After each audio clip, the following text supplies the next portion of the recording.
Hello friends, welcome to my channel. ಎಲ್ಲರೂ ಹೇಗಿದ್ದೀರಾ? ಎಲ್ಲರೂ ಚೆನ್ನಾಗಿದ್ದೀರಾ ಅಂತ ಭಾವಿಸ್ತಾ ನಾನು ಇವತ್ತಿನ ನನ್ನ ವ್ಲಾಗನ್ನು ಶುರು ಮಾಡ್ತಾಯಿದ್ದೀನಿ. ಬೆಳಗ್ಗೆ ಎದ್ದು ಟೀ ಕಾಫಿ ಎಲ್ಲ ಮುಗಿದ ಮೇಲೆ ನಾನು ವ್ಲಾಗನ್ನು ಶುರು ಮಾಡಿಕೊಂಡೆ. ಈಗ ಪಾಪ ಕೂಡ ಸ್ಕೂಲಿಗೆ ಕೂಡ ಹೋಗ್ತಾ ಇದ್ದಾನೆ. ಇಲ್ಲಿ ಮೊದಲಿಗೆ ನಾನು ರಾತ್ರಿಯೇ ಮಿಲೆಟ್ ದೋಸೆಗೆ ಎಲ್ಲನೂ ಕೂಡ ರುಬ್ಬಿ ಇಟ್ಕೊಂಡಿದ್ದೆ. ನೋಡ್ತಾ ಇದ್ದೀರಲ್ಲ, ತುಂಬಾ ಉಪ್ಪು ಬಂದುಬಿಟ್ಟಿತ್ತು. ಸ್ವಲ್ಪ ಚಿಕ್ಕ ಪಾತ್ರೆಯಲ್ಲಿ ಹಾಕಿಟ್ರೆ ಇದೇ ರೀತಿ ಆಗೋದು. ಇದು ಸ್ವಲ್ಪ ಚಿಕ್ಕದೇನೆ, ನಾನು ದೊಡ್ಡದೊಂದು ಇಟ್ಕೊಂಡಿದ್ದೆ. ಏನಕ್ಕೆ ಅಂತ ಹೇಳಿ ನಾನು ಮಾಡಿದೆ, ಬಟ್ ಅದೆಲ್ಲ ಉಪ್ಪಂದೆಲ್ಲ ಸುದು ಹೋಯ್ತು. ಏನು ಮಾಡಲಿಕ್ಕಾಗಲ್ಲ, ಕ್ಲೀನ್ ಮಾಡ್ಕೋಬೇಕು. ಬಟ್ ಈ ರೀತಿ ಉಬ್ಬಿದಾಗ ದೋಸೆಗಿಂತ ಇಡ್ಲಿ ತುಂಬಾ ಚೆನ್ನಾಗಿ ಬರುತ್ತೆ. ಬಟ್ ಇಡ್ಲಿ ಮಾಡಿದ್ರೆ ನಮ್ಮ ಪಾಪು ತಿನ್ನಲ್ಲ ನೋಡಿ. ಅದರಲ್ಲೂ ನಾನು ದೋಸೆಗೆ ಅಂತ ರುಬ್ಬಿದ್ದಿದ್ದು. ಇಡ್ಲಿ ಇದು ಟೆಕ್ಸ್ಚರ್ ಚೆನ್ನಾಗಾಗೋದಿಲ್ಲ. ಇಷ್ಟೊಂದು ನುಣ್ಣಗಿದ್ಬಿಟ್ರೆ ಇಡ್ಲಿ ಟೆಕ್ಸ್ಚರ್ ಚೆನ್ನಾಗಿ ಬರೋದಿಲ್ಲ. ಸ್ವಲ್ಪ ಅದಕ್ಕೆ ತರಿಯಾಗಿ ಮರಳಾಗಿರಬೇಕು. ಅದಕ್ಕೇ ದೋಸೆನೇ ಮಾಡ್ಕೊಳ್ಳೋಣ ಅಂತ ಡಿಸೈಡ್ ಮಾಡಿಕೊಂಡು, ಅದರಲ್ಲೂ ರಾತ್ರಿ ಹೊತ್ತು ನಾನು ಉಪ್ಪನ್ನ ಹಾಕೋದಿಲ್ಲ. ಯಾಕೆ ಅಂದರೆ ಇದು ಜಾಸ್ತಿ ಉಪ್ಪು ಬಂದುತ್ತೆ ಅಂತ ಹೇಳಿ. ಬಟ್ ಆದ್ರೂ ಬಂದುಬಿಟ್ಟಿತ್ತು. ಅದರಲ್ಲೂ ಬೇಸಿಗೆ ಅಲ್ವಾ, ಸ್ವಲ್ಪ ಕಾಮನ್ ಇದು. ಅದಕ್ಕೇ ನಾನಿಲ್ಲಿ ಕ್ಯಾಪ್ಸಿಕಮ್ದು ಇದನ್ನು ಏನು ಹೇಳ್ತಾರೆ ಅಂದರೆ ದಹಿ ಸಿಮ್ಲಾ ಮಿರ್ಚ್ ಅಂತ ಹೇಳ್ತಾರೆ ಹಿಂದಿಲಿ. ಕನ್ನಡದಲ್ಲಿ ಏನು ಹೇಳ್ತಾರೆ ಅಂತ ಗೊತ್ತಿಲ್ಲ, ಹೊಸ ರೆಸಿಪಿ. ಬಟ್ ತುಂಬಾ ಇಷ್ಟ ಆಗ್ಬಿಟ್ಟಿದೆ ನಮ್ಮ ಮನೇಲಂತೂ. ಇದು ನಮ್ಮ ಪಾಪು ಅಂತೂ ಜಸ್ಟ್ ಅದರದ್ದು ಏನು ಕರಿ ಏನಿರುತ್ತೆ ಅಲ್ವಾ, ಅದನ್ನೇ ತಿನ್ಕೊಬಿಡ್ತಾನೆ, ಅಷ್ಟಿಷ್ಟ ಅವನಿಗೆ. ಇದಕ್ಕೆ ಮೊದಲಿಗೆ ಚಿಕ್ಕದಾಗಿ ಉದ್ದುದಕ್ಕೆ ಕಟ್ ಮಾಡಿರುವಂಥ ಕ್ಯಾಪ್ಸಿಕಮ್ಮು ಮತ್ತು ಸ್ಲೈಸಸ್ಸಾಗಿ ಕಟ್ ಮಾಡಿರುವಂಥ ಆನಿಯನ್ ಎರಡನ್ನೂ ತಗೊಂಡು ಇದಕ್ಕೆ ಸ್ವಲ್ಪ ಉಪ್ಪು, ಖಾರದ ಪುಡಿ, ಜೀರಿಗೆ ಇಷ್ಟನ್ನು ಹಾಕಿ ಚೆನ್ನಾಗಿ ಕಲಿಸ್ಕೊಬೇಕು. ಚೆನ್ನಾಗಿ ಮಿಕ್ಸ್ ಮಾಡಿ ಅದು ಚೆನ್ನಾಗಿ ಎಲ್ಲದಕ್ಕೂ ಕೋಟೆಡ್ ಆಗಬೇಕು.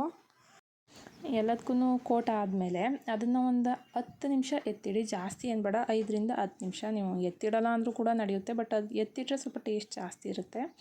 ಇಲ್ಲಿ ಮೊದಲಿಗೆ ಒಂದು ಬಾಣಲಿಗೆ ಎಣ್ಣೆ ಮತ್ತು ಶುಂಠಿ ಬೆಳ್ಳುಳ್ಳಿ ಪೇಸ್ಟನ್ನು ಹಾಕ್ಕೊಬೇಕು. ಇದನ್ನು ಹಾಕಿ ಸ್ವಲ್ಪ ಅದು ಹಸಿ ವಾಸನೆ ಹೋಗೋ ತನಕ ಹುರ್ಕೊಳ್ಳಿ.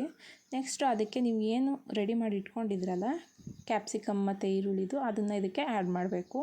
ಚೆನ್ನಾಗಿ ಮಿಕ್ಸ್ ಮಾಡ್ಕೊಬೇಕು. ಇದು ಜಾಸ್ತಿ ಬೇಯೋದು, ಜಸ್ಟ್ ಸ್ವಲ್ಪ ಹಸಿ ವಾಸನೆ ಹೋದರೆ ಸಾಕು. ಜಾಸ್ತಿ ಬೇಯ್ದೋಗ್ಬಿಟ್ರೆ ಇದ್ರದ್ದು ಕ್ಯಾಪ್ಸಿಕಮ್ ಕರಿ ಏನಿರುತ್ತಲ್ಲ ಅದ್ರ ಟೇಸ್ಟೇ ಹೊರ್ಟೋಗ್ಬಿಡುತ್ತೆ. ಜಾಸ್ತಿ ಉರಿಬೇಡಿ, ಅದು ಕ್ರಿಸ್ಪಾಗಿರಬೇಕು. ಹಾಗಾದ್ರೇ ಇದ್ರ ಟೇಸ್ಟು ತುಂಬಾ ಚೆನ್ನಾಗಿರೋದು. ಇಲ್ಲಿ ನೋಡ್ತಾ ಇದ್ದೀರಲ್ಲ, ನಾನೊಂದು 5 ಮಿನಿಟ್ಸ್ ಇದನ್ನು ಚೆನ್ನಾಗಿ ಕೈ ಆಡಿಸ್ಕೊತೀನಿ ನೀಟಾಗಿ. ಅದಕ್ಕೆಲ್ಲ ಎಣ್ಣೆ ಬಿಟ್ಕೊಬೇಕು. ಅಷ್ಟು ಜಾಸ್ತಿ ಅದು ಬೆಂದೋಗಬಾರ್ದು, ಆ ರೀತಿ ಇರಬೇಕು. ಸ್ಮೂತ್ ಆಗಬಾರ್ದು ಕ್ಯಾಪ್ಸಿಕಮ್ ಮತ್ತು ಈರುಳ್ಳಿ. ಅಷ್ಟು ಇದನ್ನು ಹುರ್ಕೊಂಡು ಇದಕ್ಕೆ ಸ್ವಲ್ಪ ಕಡಲೆ ಹಿಟ್ಟು ಸೇರಿಸ್ಕೊಳ್ಳೋದು. ನಿಮಗೆ ಮಸಾಲೆ ಎಷ್ಟು ಬೇಕೋ ಅಷ್ಟನ್ನು ನೋಡಿ ಸೇರಿಸ್ಕೊಳ್ಳಿ. ಇದಕ್ಕೆ ಒಂದು 2 ಸ್ಪೂನ್ ಕಡಲೆ ಹಿಟ್ಟು, ಚಿಕ್ಕ ಸ್ಪೂನಲ್ಲಿ, ಟೀ ಸ್ಪೂನಲ್ಲಿ. ನಾನು ಈಗ ಎಷ್ಟು ಮಾಡ್ತಾಯಿದ್ದೀನಲ್ವ, ಇದು 1 ಟೈಮ್ಗೆ ನನಗೆ, ಪಾಪುಗೆ, ನಮ್ಮ ಹಸ್ಬೆಂಡ್ಗೆ ಇಷ್ಟಕ್ಕಾಗುತ್ತೆ. ಅದಕ್ಕೆ 2 ಚಿಕ್ಕ ಸ್ಪೂನಷ್ಟು ಕಡಲೆ ಹಿಟ್ಟನ್ನು ಸೇರಿಸ್ಕೊಳ್ಳೋದು. ಕಡಲೆ ಹಿಟ್ಟು ಏನಕ್ಕೆ ಅಂದರೆ ಇದ್ರದ್ದು ಟೆಕ್ಸ್ಚರ್ ಚೆನ್ನಾಗಿ ಆಗಬೇಕಲ್ಲ. ನೋಡಿ, ಇದು ತುಂಬಾ ಚಿಕ್ಕ ಸ್ಪೂನು, ಇದರಲ್ಲಿ 2 ಸ್ಪೂನ್ನ ನಾನು ಸೇರಿಸ್ಕೊತಾ ಇದ್ದೀನಿ. ಕಡಲೆ ಹಿಟ್ಟು ಹಾಕೋದ್ರಿಂದ ಟೇಸ್ಟ್ ಕೂಡ ಒಂಥರ ಚೆನ್ನಾಗಿರುತ್ತೆ ಫ್ರೆಂಡ್ಸ್, ಮತ್ತು ಟೆಕ್ಸ್ಚರ್ ತುಂಬ ಚೆನ್ನಾಗಿ ಬರುತ್ತೆ. ಏನು ಕರಿ ಗ್ರೇವಿ ಏನು ಬರುತ್ತೆ ಅಲ್ವಾ, ಅದ್ರದ್ದು ಟೆಕ್ಸ್ಚರ್ ತುಂಬಾ ಸ್ಮೂತ್ ಆ್ಯಂಡ್ ಚೆನ್ನಾಗಿರುತ್ತೆ. ಮಿಕ್ಸ್ ಮಾಡಿಕೊಂಡು ಒಂದು ಚಿಕ್ಕ ಲೋಟದಷ್ಟು ನೀರು ಹಾಕ್ಕೊಳ್ಳಿ ಸಾಕು. ಇದಕ್ಕೆ ಜಾಸ್ತಿ ನೀರು ಹಾಕೋಕ್ಕೆ ಹೋಗಬೇಡಿ. ಇನ್ನು ಸ್ವಲ್ಪ ಖಾರದ ಪುಡಿ ಮತ್ತು ಉಪ್ಪಿನ ಪುಡಿ ನಾನು ಸೇರಿಸ್ಕೊಂಡೆ. ಯಾಕೆ ಅಂದರೆ ಕರಿ ಏನು ಮಾಡ್ತೀವಲ್ವ, ಅದಕ್ಕೆ ಸ್ವಲ್ಪ ಬೇಕಲ್ಲ, ಅದನ್ನು ನೋಡಿಕೊಂಡು ಸೇರಿಸ್ಕೊಳ್ಳಿ.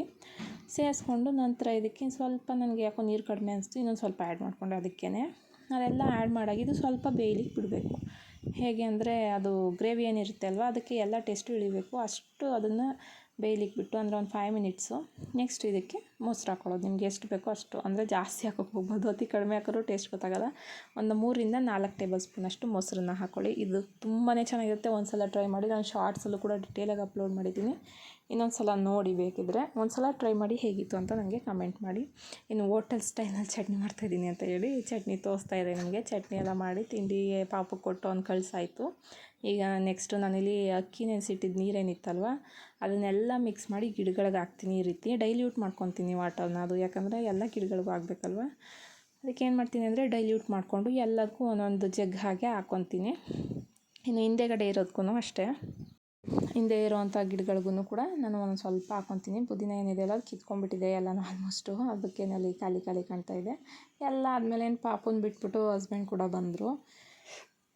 ಅವ್ರು ಕೂಡ ಊಟಕ್ಕೆ ತಿಂಡಿ ಇಟ್ಕೊಡ್ಬೇಕು ಅಂತ ಹೇಳಿ ನಾನು ಕೂಡ ಫ್ರೆಶ್ ಅಪ್ ಆಗಿ ಬಂದು ಇವಾಗ ನಮಗೆ ದೋಸೆನ ಮಾಡ್ಕೊತಾ ಇದ್ದೀನಿ. ಪಾಪು ದೋಸೆ ಅಂದರೆ ತಿಂತಾನೆ, ಇಡ್ಲಿ ಅಂದರೆ ಆಗೋದಿಲ್ಲ. ನನಗೆ ಮತ್ತು ನಮ್ಮ ಹಸ್ಬೆಂಡಿಗೆ ಅಂತ ಹೇಳಿ ಮಾಡಿಕೊಂಡೆ. ಇನ್ನು ಇದ್ದಿದ್ದೆ ಅಲ್ವಾ ಫ್ರೆಂಡ್ಸ್, ಈ ಮನೆ ಕೆಲಸ ಅಂತೂ ಯಪ್ಪಾ, ನೀನು ನೀವು ಒಂದು ಅಬ್ಸರ್ವ್ ಮಾಡಿ ನೋಡಿ. ನನಗೆ ಇದು ಎಕ್ಸ್ಪೀರಿಯೆನ್ಸ್ ಆಗಿಲ್ಲ, ನಿಮಗೆ ಹೇಗೆ ಅಂತ ನನಗೆ ಗೊತ್ತಿಲ್ಲ. ಬಟ್ ನನ್ನ ಎಕ್ಸ್ಪೀರಿಯೆನ್ಸ್ ಪ್ರಕಾರ ಕೆಲಸ ಮಾಡ್ತಾನೇ ಇದ್ದರೆ ಕೆಲಸ ಆಗ್ತಾನೇ ಇರುತ್ತೆ ಫ್ರೆಂಡ್ಸ್. ನಾನೊಂದು ಅಷ್ಟು ದಿನ ನನಗೆ ಮೂಡಿಲ್ಲ ಅಂತ ಹೇಳಿ ಕೆಲಸನೇ ಮಾಡದೆ ಬಿಟ್ಬಿಟ್ಟಿದ್ದೆ. ಅದು ಸಿಂಪಲಾಗಿ ಮಾಡಿಕೊಂಡ್ರು ಹೇಗೋ ನಡೀತಾ ಇತ್ತು ಮನೆ. ಬಟ್ ಇವಾಗ ಹೆಂಗಾಗ್ಬಿಟ್ಟಿದೆ ಅಂದರೆ, ನಾನು ಹೀಗೆ ಇರಬೇಕು ಮನೆ ಅಂತ ಹೇಳಿ ಮಾಡ್ತಾಯಿದ್ದೀನಿ. ಡೈಲಿ ಅಷ್ಟಷ್ಟೇ ಕೆಲಸ ಆಗುತ್ತೆ. ಡೈಲಿ ಮತ್ತೆ ಮನೆ ಎಷ್ಟೇ ಕ್ಲೀನ್ ಮಾಡಿದ್ರು ಮತ್ತೆ ಬೆಳಗ್ಗೆ ಅಷ್ಟೇ ಕಚಾಟಿ ಆಗಿಬಿಟ್ಟಿರುತ್ತೆ. ಯಪ್ಪ, ಈ ಮನೆ ಕೆಲಸ ಅಂತೂ ತುಂಬಾ ಬೇಜಾರಾಗ್ಬಿಟ್ಟಿದೆ ಫ್ರೆಂಡ್ಸ್. ಆದರೆ ಈ ರೀತಿ ಇರೋದಕ್ಕೂ ನಂಗೆ ಇಷ್ಟ ಇಲ್ಲ. ಈಗ ನೋಡಿ, ಇದು ಮೊನ್ನೆ ಮಾಡಿದ ವ್ಲಾಗು, ಇದರಲ್ಲಿ ಎಲ್ಲನೂ ಕೂಡ ಕಂಪ್ಲೀಟಾಗಿ ಕ್ಲೀನ್ ಮಾಡಿದ್ದೀನಿ. ಇದಾದಮೇಲೆ 3 ದಿನಕ್ಕೆ ಮತ್ತೆ ಎಲ್ಲನೂ ಕ್ಲೀನ್ ಮಾಡಿದ್ದೀನಿ. ಅಡುಗೆ ಮನೆ ನೆಲೆಯಿಂದ ಸೇರಿಸಿ ಎಲ್ಲನೂ ಕ್ಲೀನ್ ಮಾಡಿದ್ದೀನಿ. ಗ್ಯಾಸ್ ಸ್ಟವ್ ಕೂಡ ರಿಪ್ಲೇಸ್ಮೆಂಟ್ ಮಾಡ್ಕೊಂಡಿದ್ದೀನಿ, ಈ ಕಡೆ ಇಡೋದು ಬೇಡ ಅಂತ ಹೇಳಿ. ಯಾಕೆಂದರೆ ಬೆಳಗ್ಗೆ ಹೊತ್ತು ಮುಖಕ್ಕೇ ತುಂಬಾ ಬಿಸಿಲು ಹೊಡಿತಾ ಇತ್ತು. ಎಲ್ಲನೂ ಮಾಡಿ ಅಡುಗೆ ಮನೆಯೆಲ್ಲ ಡೀಪ್ ಕ್ಲೀನ್ ಮಾಡಿ, ಮನೆಯೆಲ್ಲ ಕ್ಲೀನ್ ಮಾಡಿ, ದೇವ್ರ ಮನೆ ಒಂದು ಕ್ಲೀನ್ ಮಾಡಬೇಕು ಅಷ್ಟನ್ನು ಬಿಟ್ಟಿದ್ದೆ.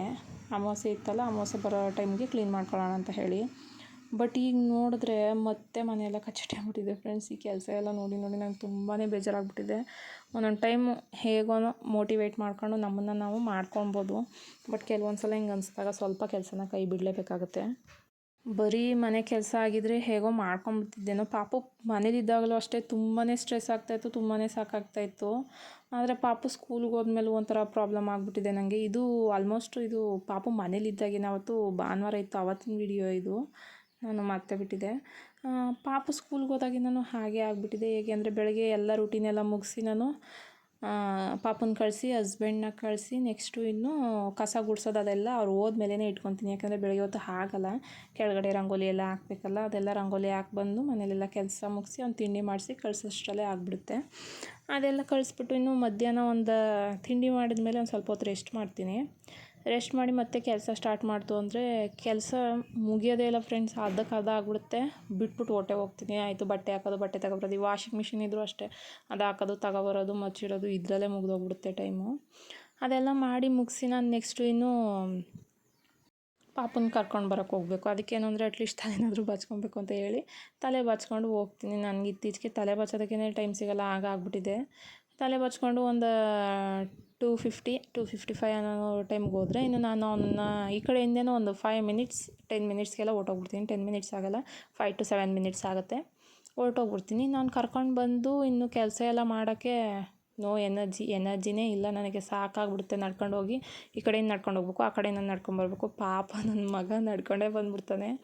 ಲಾಸ್ಟ್ ಇಯರ್ ಎಲ್ಲ ಪ್ರಿ-KGಲಿ ನಾನು ಜಾಸ್ತಿ ಹೋಗ್ತಿರ್ಲಿಲ್ಲ. ನಮ್ಮ ಹಸ್ಬೆಂಡೇ ಆಲ್ಮೋಸ್ಟ್ ಇಲ್ಲೇ ಇದ್ದು ಕರ್ಕೊಂಡು ಬಂದುಬಿಟ್ಟು ಹೋಗ್ತಿದ್ರು. ಮಧ್ಯೆ ನಾನು ಹೋಗ್ತಿದ್ದೆ. ವೀಕ್ಲಿ ಒಂದು 2 to 3 ಡೇಸ್ ನಾನು ಹೋಗ್ತಾನೆ ಇದ್ದೆ ಯಾವಾಗ್ಲೂ. ಬಟ್ ಆದ್ರೂ ಅವಾಗ ಎತ್ಕೊ ಅಂತ ತುಂಬಾ ಕಾಟ ಕೊಟ್ಬಿಡ್ತಿದ್ದೆ. ಈಗ ದೊಡ್ಡವನಾಗಿದೆಯಾ ಮಗನೇ ನೀನು, ದೊಡ್ಡ ಕ್ಲಾಸ್ ಇವಾಗ, LKG ಪ್ರಿ-KG ಎಲ್ಲ ಅಂತ ಹೇಳಿದ್ದಕ್ಕೆ ಪಾಪ ಅದು ನಡ್ಕೊಂಡೇ ಬಂದುಬಿಡುತ್ತೆ. ನನಗೆ ನಾನು ನಡೆಯೋದಕ್ಕಿಂತ ಅವ್ನು ನಡೆಯೋದು ನೋಡಿ ತುಂಬಾ ಬೇಜಾರಾಗುತ್ತೆ. ಒಂದೊಂದು ಟೈಮ್ ಅನಿಸುತ್ತೆ, ಇಲ್ಲ ಮಕ್ಕಳು ಆ್ಯಕ್ಟಿವ್ ಆಗಿರಬೇಕು, ಅಟ್ಲೀಸ್ಟ್ ಇಲ್ಲಿ ವಾಕಿಂಗ್ ಆದರೂ ಮಾಡ್ದಂಗೆ ಆಗುತ್ತೆ ಅವನಿಗೆ. ಹೋಗ್ಲಿ ಬಿಡು, ನಡೆದ್ರೆ ನಡೀತಾನೆ. ಅಲ್ಲೂ ಮನೇಲೂ ನಾವು ಏನು ಹೊರಗಡೆ ಕರ್ಕೊಂಡು ಬಂದು ಔಟ್ಡೋರ್ ಪ್ಲೇ ಅಂತ ಇವಾಗ ಏನೂ ಮಾಡ್ಸೋಕ್ಕಾಗ್ತಾಯಿಲ್ಲ ಅವನಿಗೆ. ಆ ಮನೇಲಿದ್ದಾಗ ಮಧ್ಯಾಹ್ನ 1:30 ಎಲ್ಲ ಬಂದುಬಿಡ್ತಿದ್ದ, ಎಲ್ಲ ಮುಗಿದೋಗ್ತಿತ್ತು. ಮಲಗಿದ್ದು ಎದ್ದ ತಕ್ಷಣ 3 ಗಂಟೆ 3:30ಗೆ ಸ್ವಲ್ಪ ಸ್ನ್ಯಾಕ್ಸ್ ಎಲ್ಲ ಕೊಟ್ಟು ಆಟ ಆಡಲಿಕ್ಕೆ, ಇಲ್ಲ ಸೈಕಲ್ ಓಡಿಸ್ಲಿಕ್ಕೆ ಕರ್ಕೊಂಡು ಹೋಗ್ತಿದ್ದೆ, ಇಲ್ಲ ಟೆರೆಸ್ ಮೇಲೆ ಆಟ ಆಡ್ಲಿಕ್ಕೆ ಕರ್ಕೊಂಡು ಹೋಗ್ತಿದ್ದೆ, ಇಲ್ಲ ಅಲ್ಲೇ ಹೊರಗಡೆ ಬಿಟ್ಬಿಡ್ತಿದ್ದೆ. ಇಲ್ಲಿ ಹೇಗಾಗಿದೆ ಅಂದರೆ 3 ಗಂಟೆ 3:30 3:45 ಆಗುತ್ತೆ ನಾವು ಮನೆಗೆ ಬರೋದು. ಬಂದಮೇಲೆ ಅವನಿಗೆ ಔಟ್ಡೋರ್ ಪ್ಲೇ ಅನ್ನೋದೇ ಇಲ್ಲ. ತುಂಬಾ ಬೇಜಾರಾಗ್ಬಿಡುತ್ತೆ ಫ್ರೆಂಡ್ಸ್ ಇದೆಲ್ಲ ನೋಡಿದ್ರೆ. ಅವನು ಏನು ಮಾಡ್ತಾನೆ, ಮಲ್ಕೊಂಡ್ಬಿಡ್ತಾನೆ. ಬಂದ ತಕ್ಷಣ ಏನಾದ್ರು ಕೂಡಿಸ್ತೀನಿ, ರಾಗಿ ಸರಿ ಇಲ್ಲ ಆಮ್ಲೆಟು ಏನಾದರೂ ಒಂದು ಸ್ನ್ಯಾಕ್ಸ್ ಮಾಡಿಕೊಡ್ತೀನಿ. ಅವ್ನು ತಿನ್ಕೊತಾನೆ, ಕುಡ್ಕೊತಾನೆ, ಮಲ್ಕೊತಾನೆ. ಇನ್ನು ಎದ್ದದವನು 5:30 6 o'clock ಆಗಿಬಿಡುತ್ತೆ. ಕೆಲವೊಂದು ದಿನ ನಾನು ಕೂಡ ಮಲಗಿಬಿಡ್ತೀನಿ. ಅಂದರೆ ಡೈಲಿ ಅಲ್ಲಿಂದ ಬಂದಮೇಲೆ ಸುಮ್ಮನೆ ರೆಸ್ಟ್ ಮಾಡ್ತೀನಿ ಅಷ್ಟೇ. ಒಂದೊಂದು ದಿನ ನಿದ್ದೆ ಬಂದುಬಿಡುತ್ತೆ, ಮಲಗಿಬಿಡ್ತೀನಿ. ನನಗೂ ಗೊತ್ತಿರೋದಿಲ್ಲ. ಅದರಿಂದ ಎದ್ದ ತಕ್ಷಣ ಅವ್ನಿಗೆ ಹಾಲು ಕೊಡ್ತೀನಿ. ಹಾಲು ಕೊಟ್ಟು ಇನ್ನೆಲ್ಲಿ ಸ್ನಾನ ಇದ್ದಿನಕ್ಕೆ ನನಗೆ ಮನೆ ಕೆಲಸನೂ ಆಗೋದಿಲ್ಲ. ಸ್ನಾನ ಅವನಿಗೆ ಇದ್ದಿನಕ್ಕೆ ನಾನು ಮಧ್ಯಾಹ್ನ ಹೊತ್ತೇ ಅಡುಗೆನೂ ಮಾಡ್ಕೊಬೇಕು. ತುಂಬಾ ಒಂಥರ ಹೆಕ್ಟಿಕ್ ಅನ್ನೋ ರೀತಿ ಆಗಿಬಿಟ್ಟಿದೆ ನನಗೆ.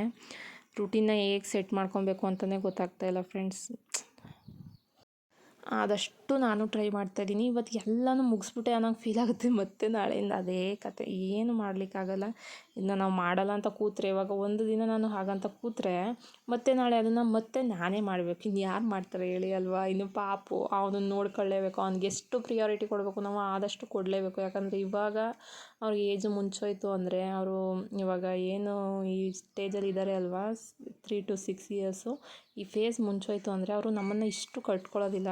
ನಾವು ಸ್ವಲ್ಪ ಇಂಡಿಪೆಂಡೆಂಟ್ ಆಗ್ತಾರೆ, ಬಟ್ ಅಲ್ಲಿ ತನಕ ನಾವು ಕೆಲಸಗಳನ್ನ ನಿಭಾಯಿಸ್ಕೊಂಡು ಅವ್ರಿಗೆ ಫಸ್ಟ್ ಪ್ರಿಯಾರಿಟಿ ಕೊಟ್ಟು ನೋಡ್ಕೊಳ್ಳೇಬೇಕು. ಏನೂ ಮಾಡಲಿಕ್ಕೆ ಆಗೋದಿಲ್ಲ. ಹಾಗಂತೇಳಿ ನಮ್ಮ ಮಕ್ಕಳನ್ನ ನಾವು ಪ್ರಿಯಾರಿಟೈಸ್ ಮಾಡದೆ ಹೋದರೆ ಇನ್ ಫ್ಯೂಚರಲ್ಲಿ ಹೇಗೆ ಅಲ್ವಾ? ಹಾಗಂತೇಳಿ ನಾನು ಫಸ್ಟ್ ಪ್ರಿಯಾರಿಟಿ ಅವನೇ. ನನಗೆ ಫಸ್ಟ್ ಅವ್ನಿಗೆ ಏನು ಮಾಡಬೇಕು, ಏನು ಮಾಡಿಸ್ಬೇಕು ಎಲ್ಲನೂ ಫಸ್ಟ್ ಅವ್ನಿಗೆ ಮಾಡಿ ನಾನು ನಂತರ ಮನೆ ಕೆಲ್ಸಗಳು ನೋಡ್ತೀನಿ. ಮನೆ ಹೇಗೆ ಬಿದ್ದಿದ್ದು ನನ್ನ ತಲೆನೇ ಕೆಡಿಸ್ಕೊಳ್ಳೋದಿಲ್ಲ. ಸೊ ಹೀಗೆ ಮಾಡ್ತಾ ನಮ್ಮ ಮನೆಯ ಹೌಸ್ ವೈಫ್ಸ್ ಕೆಲಸ ಮುಗಿಯೋದೇ ಇಲ್ಲ ಬಿಡಿ. ನೋಡ್ತಾ ಇದ್ದೀರಲ್ವ, ಇಲ್ಲೆಲ್ಲ ಕ್ಲೀನ್ ಮಾಡಬೇಕು ಅಂತ ಹೇಳಿ ಮೊದಲಿಗೆ ನಾನು ಎಲ್ಲದಕ್ಕೂ ಸ್ಪ್ರೇ ಹೊಡ್ಕೊತಾ ಇದ್ದೀನಿ. ಸ್ಪ್ರೇ ಎಲ್ಲ ಹೊಡೆದು ಏನಕ್ಕೆ ಅಂದರೆ ತುಂಬಾ ಜಿಡ್ಡಿರು ಏನಿರುತ್ತೆ ಅಲ್ವ, ತುಂಬ ಜಾಸ್ತಿ ಆಗಿಬಿಟ್ಟಿದೆ. ಅದಕ್ಕೆ ಸ್ಪ್ರೇದು ಕೂಡ ತೋರಿಸ್ಕೊಟ್ಟೆ ನಾನು ಹೇಗೆ ಮಾಡೋದು ಅಂತ. ವಿನೆಗರು, ವಾಟರು ಮತ್ತು ಏನು ಲಿಕ್ವಿಡ್ ಜೆಲ್ ಇರುತ್ತೆ ಪಾತ್ರೆ ತೊಳೆಯೋದು ಅಥವಾ ಬಟ್ಟೆ ವಾಶ್ ಮಾಡೋದು ಸ್ವಲ್ಪ ಸ್ಮೆಲ್ ಜಾಸ್ತಿ ಬರುತ್ತೆ. ಅದಕ್ಕೆ ಏನು ಮಾಡಿ ಅಂದರೆ ಡಿಶ್ ವಾಶ್ ಲಿಕ್ವಿಡ್ ಏನಿರುತ್ತೆ ಅದನ್ನು ಯೂಸ್ ಮಾಡ್ಕೊಳ್ಳಿ. ಅದನ್ನು ಹಾಕಿ ಎಲ್ಲ ಕಡೆ ಸ್ಪ್ರೇ ಹೊಡೆದ್ಬಿಟ್ಟು ನೀಟಾಗಿ ವಾಶ್ ಮಾಡಿಬಿಟ್ರೆ ಯಾವ ಕ್ಲೀನರ್ ಕೂಡ ಬೇಕಾಗಿಲ್ಲ. ನೀವು ನೋಡ್ತಿರ್ಬೋದು ಟೈಲ್ಸ್ ಎಲ್ಲ ಎಷ್ಟು ಪಳಪಳ ಅಂತ ಇದೆ ಅಂತ. ಅಷ್ಟು ನಿಮಗೆ ಆಗೋದೇ ಇಲ್ಲ. ಇದು ಇನ್ನೂ ತುಂಬ ಕ್ಲೀನಾಗಿ ಆಗಬೇಕು ಅಂದರೆ, ಜಾಸ್ತಿ ಕೊಳೆ ಆಗಿಬಿಟ್ಟಿದೆ ಅಂದರೆ ಇದು ಸಿಂಪಲಾಗಿ ಕೊಳೆ ಆಗಿರೋದಕ್ಕೆ ಇದು ವರ್ಕ್ ಆಗುತ್ತೆ. ಜಾಸ್ತಿ ಕೊಳೆ ಆಗಿರೋದಕ್ಕೆ ಏನು ಅಂದರೆ ನೀರು ತೊಗೊಳ್ಳಿ, ಒಂದು ಹಾಫ್ ಲೀಟರ್ ವಾಟರ್ ತೊಗೊಳ್ಳಿ, ಇನ್ನೊಂದು 1 ಕಪ್ಪಷ್ಟು ಏನಪ್ಪ ಅದು Harpic tiles cleaner, bathroom cleaner ಇರುತ್ತಲ್ಲ, ಬಾತ್ರೂಮ್ ಟೈಲ್ಸ್ ಕ್ಲೀನರು, ಅದನ್ನು ಹಾಕಿ ಸ್ಪ್ರೇ ಮಾಡಿ ಒಂದು 5 to 6 ಮಿನಿಟ್ಸ್ ಬಿಟ್ಟು ಅದನ್ನು ಸ್ಕ್ರಬ್ ಮಾಡಿ. ತುಂಬಾ ಚೆನ್ನಾಗಿ ಹೋಗುತ್ತೆ. ಎಷ್ಟೇ ಸ್ಟಬ್ಬನ್ ಮಾರ್ಕ್ಸ್ ಇದ್ರೂ ಕೂಡ ಹೊರ್ಟೋಗ್ಬಿಡುತ್ತೆ ಅದರಲ್ಲಿ ಅಂತಲೇ ಹೇಳ್ಬೋದು. ಟೈಲ್ಸ್ ಮೇಲೆ ಗೋಡೆಗೆಲ್ಲ ಹಾಕಕ್ಕೆ ಹೋಗ್ಬಿಡಿ, ಪೇಂಟ್ ಹೋಗ್ಬಿಡುತ್ತೆ. ಬಟ್ ನನಗಂತೂ ತುಂಬಾ ಇಷ್ಟ ಆಯಿತು. ಅದನ್ನು ಟ್ರೈ ಮಾಡಿದ್ದೀನಿ ನಾನು. ನೀರು ಮನೆಯೆಲ್ಲ ಆಲ್ಮೋಸ್ಟ್ ಅದನ್ನೇ ಯೂಸ್ ಮಾಡ್ತೀನಿ. ಇಲ್ಲೂ ಅಷ್ಟೇ ಕೆಳಗಡೆ ಮತ್ತು ಗೋಡೆಲಿ ಕೆಲವೊಂದು ಸಲ ಜಾಸ್ತಿ ಕರೆ ಆಗಿದಾಗ ಅದನ್ನೇ ಯೂಸ್ ಮಾಡ್ತೀನಿ ನಾನು. ಟ್ರೈ ಮಾಡಿ ನೋಡಿ, ಯಾವ ಕ್ಲೀನರು ಬೇಡ ಇವ್ರ ಮುಂದೆ, ಅಷ್ಟು ಚೆನ್ನಾಗಿರುತ್ತೆ. ಬಟ್ ಕೈ ಸ್ವಲ್ಪ ಒಡೆಯುವಂಥ ಚಾನ್ಸಸ್ ಇರುತ್ತೆ. ಅದಕ್ಕೆ ನೋಡಿಕೊಂಡು ಕೈನ ಸ್ವಲ್ಪ ಪ್ರೊಟೆಕ್ಟ್ ಮಾಡಿಕೊಂಡು ಮಾಡಿ. ಈಗ ಏನು ಇಟ್ಟಿದೆ ಅಲ್ವಾ ಗ್ಯಾಸ್ನ, ಈ ರೀತಿ ಇಟ್ಕೊಂಡಿದ್ದೀನಿ. ಇವಾಗ ನಾನು ನೋಡ್ಕೊತಾ ಇದ್ದೆ ಹೇಗೆ ಕಾಣಿಸುತ್ತೆ, ಎಲ್ಲ ಸರಿಯಾಗುತ್ತೆ ಏನು ಅಂತ. ಬಟ್ ನಮ್ಮ ಹಸ್ಬೆಂಡ್ ಬಂದಮೇಲೆ ಫಿಕ್ಸ್ ಮಾಡಿಸ್ಕೊಳ್ಳೋಣ ಇವಾಗ, ಆಗ ಕೆಲಸ ಅಲ್ಲ ಅಂತ ಹೇಳಿ ಅದನ್ನು ಎತ್ತಿಟ್ಟು ಮತ್ತು ಅದು ಹೇಗಿತ್ತು ಪೈಪ್ ಹಾಗೆ ಎಲ್ಲನೂ ತಳ್ಳಿ ಮತ್ತು ನನ್ನ ಕೆಲಸಗಳನ್ನ ಮಾಡೋದಕ್ಕೆ ಸ್ಟಾರ್ಟ್ ಮಾಡಿದೆ. ಯಪ್ಪ ಸೊಂಟ ನೋವು ಬಂದ್ಬಿಡ್ತು ಫ್ರೆಂಡ್ಸ್. ನಂಗೆ ಇದೆಲ್ಲ ಮಾಡೋ ಅಷ್ಟರಲ್ಲಿ ನಿಂತ್ಕೊಂಡು ಒಂದೇ ಸಮ ಮಾಡಿಬಿಟ್ರೆ ಸೊಂಟ ನೋವು ಬಂದ್ಬಿಡುತ್ತೆ ಕೆಲವೊಂದು ಸಲ. ಬಟ್ ರೆಸ್ಟ್ ಮಾಡಿದ್ರೆ ಏನೂ ಇಲ್ಲ, ಸರಿ ಹೋಗುತ್ತೆ. ನಾನು ನೋವು ಅದು ಇದು ಅಂತ ಹೇಳಿ ಮಲ್ಕೊಳ್ಳೋದು ಕಡಿಮೆ. ಆಲ್ಮೋಸ್ಟ್ ಯಾವಾಗಲೂ ಕೆಲಸ ಮಾಡಲೇಬೇಕಲ್ಲ, ನಾನೇ ತಾನೇ ಮಾಡಬೇಕು ಅಂತ ಹೇಳಿ ಮಾಡ್ತಾನೇ ಇರ್ತೀನಿ. ಈಗ ಅಲ್ಲೇ ಹಾಗೆ ಫೋನ್ ನೋಡಿಕೊಂಡು, ಅಂದರೆ ನಮ್ಮಮ್ಮನ ಜೊತೆ ಫಸ್ಟು ಮಾತಾಡಿದೆ. ಇವಾಗ ಅಲ್ಲೇ ಸ್ವಲ್ಪ ಫೋನ್ ನೋಡ್ಕೊತಾ ಇದ್ದೆ. ನನಗೆ ಏನಾದರೂ ಒಂದು ಕೇಳಿಸ್ಕೊತಾ ಕೆಲಸ ಮಾಡೋದು ತುಂಬ ಇಷ್ಟ. ಬಟ್ ಪಾಪು ಹಿಂಗೆ ಮನೇಲಿದ್ದಾಗ ಆಗೋದಿಲ್ಲ ಅದು. ಪಾಪು ಸ್ಕೂಲ್ಗೆ ಹೋದಾಗೆಲ್ಲ ಆಲ್ಮೋಸ್ಟ್ ಏನಾದರೂ ಪಾಡ್ಕ್ಯಾಸ್ಟು, ಸಾಂಗ್ಸು, ವ್ಲಾಗ್ಸ್ ಏನಾದ್ರು ನೋಡಿಕೊಂಡೆ ಮಾಡ್ತಾ ಇರ್ತೀನಿ ಆಲ್ಮೋಸ್ಟ್ ಆಲು. ಇಲ್ಲಿ ನೋಡಿ, ಇಲ್ಲಿ ತೋರಿಸ್ತಾ ಇದ್ದೀನಿ. ನಾನು ಲಿಕ್ವಿಡ್ ತೋರಿಸ್ದೆ ಅಂದ್ಕೊಂಡೆ, ನಾನು ತೋರಿಸೇ ಇಲ್ಲ ಅನಿಸುತ್ತೆ. ಮಾತಾಡ್ತಾ ಮರ್ತೇ ಬಿಟ್ಟೆ, ನಾನು ನೋಡೇ ಇರಲಿಲ್ಲ ಕ್ಲಿಪ್ಸ್ನ. ಅದಕ್ಕೆ ಜಸ್ಟು ವಿನೆಗರು ಮತ್ತು ಸ್ವಲ್ಪ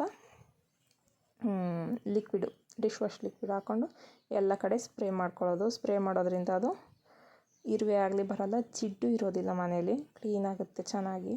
ಎಲ್ಲ ನೀಟಾಗಿ ಒರೆಸ್ಕೊಂಡೆ, ಮತ್ತೆ ಒರೆಸ್ಬಿಟ್ಟು ಎಲ್ಲ ನೀಟಾಗಿ ಕ್ಲೀನ್ ಮಾಡಿಕೊಂಡೆ. ಕ್ಲೀನ್ ಎಲ್ಲ ಮಾಡಿ ಮುಗಿಸಿ, ಇನ್ನು ಮಧ್ಯಾಹ್ನಕ್ಕೆ ಸ್ವಲ್ಪ ದೋಸೆ ಬೇಕಿತ್ತಲ್ವ. ಇದು ಜಸ್ಟು ಬೆಳಗ್ಗೆಯಿಂದ ಮಧ್ಯಾಹ್ನ ರೂಟೀನ್ ಅಷ್ಟೇ ಫ್ರೆಂಡ್ಸ್. ಪೂರ್ತಿ ದಿನದ ವ್ಲಾಗ್ ನಾನು ಶೂಟ್ ಮಾಡಿಲ್ಲ. ಬ್ಲ್ಯಾಕ್ ಟೀ ಕುಡಿದು ಪಾಪು ಕೂಡ ಎದ್ದ, ಅವನಿಗೆ ಸ್ವಲ್ಪ ತಿನ್ನಿಸ್ಕೊತ ನನ್ನ ವ್ಲಾಗನ್ನು ನಾನು ಇಲ್ಲಿಗೆ ಮುಗಿಸ್ತಾ ಇದ್ದೀನಿ. ಸೊ ಪ್ಲೀಸ್ ಸಬ್ಸ್ಕ್ರೈಬ್ ಮಾಡ್ಕೊಳ್ಳಿ ನನ್ನ ಚಾನಲ್ನ, ಲೈಕ್ ಮಾಡಿ, ಶೇರ್ ಮಾಡಿ, ಕಮೆಂಟ್ ಮಾಡಿ.